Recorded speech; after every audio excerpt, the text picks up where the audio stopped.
Hello everyone, সবাইকে welcome to my new blog. কেমন আছেন সবাই? তো অনেকগুলো টাকা নিয়ে চলে যাচ্ছি কক্সবাজার। তো আমরা ওয়েটিংয়ে আছি, আমাদের বিমানটা চলে আসবে। অলরেডি বিমান চলে আসছে, আমরা উঠে পড়লাম। তো আমার পোজ টুজ দেখে পিছন থেকে একজন ভাইয়াও পোজ নিচ্ছে, বেশ ভালোই লাগছে। আমার ক্যামেরায় অন্য একজন ভাইয়া বন্দি হয়ে গেল। তো দেখতে দেখতে বিমানটা বেশ ছেড়ে দিল। তো আমরা প্রিপারেশন নিয়ে নিলাম আকাশপথে রওনা দেওয়ার।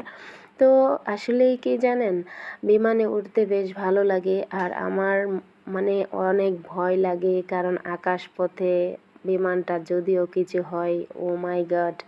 তো দেখতে দেখতে বিমানটা খুব বেশ কাছাকাছি চলে আসছে। তো দেখেন মেঘের ভিতর দিয়ে যাচ্ছে, খুবই ভয় লাগছে। আর একটু একটু করে দেখতেছি, উপভোগ করতেছি, বেশ অসাধারণ লাগছে। আসলে জীবনে ঘুরেছি, অনেক জায়গা দেখেছি, অনেক দৃশ্য দেখেছি, কিন্তু তোমার সাথে কাটানো মুহূর্তের মতো সুন্দর কিছু আর পাইনি। যত জায়গায় ঘুরে দেখেছি না কেন, পাশে তুমি থাকলে প্রতিটা জায়গা স্বপ্নের মতো লাগে। অনেক জায়গা ঘুরেছি, কিন্তু তোমার হাসির মতো আলো কোনো জায়গায় পাইনি। পৃথিবীটা যতই বড় হোক, তোমার হাতের উষ্ণতা আমার সব থেকে প্রিয় গন্তব্য। বিমানে বসে নিচের জায়গাগুলো দেখতে বেশ অসাধারণ লাগে। দেখতেছি আর ভাবতেছি যে আমরা অনেক উপরে আছি।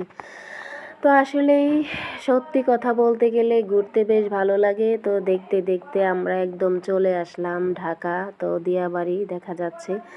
তো এই ভিডিওটি ভালো লাগলে অবশ্যই লাইক কমেন্ট করে পাশে থাকবেন। আল্লাহ হাফিজ।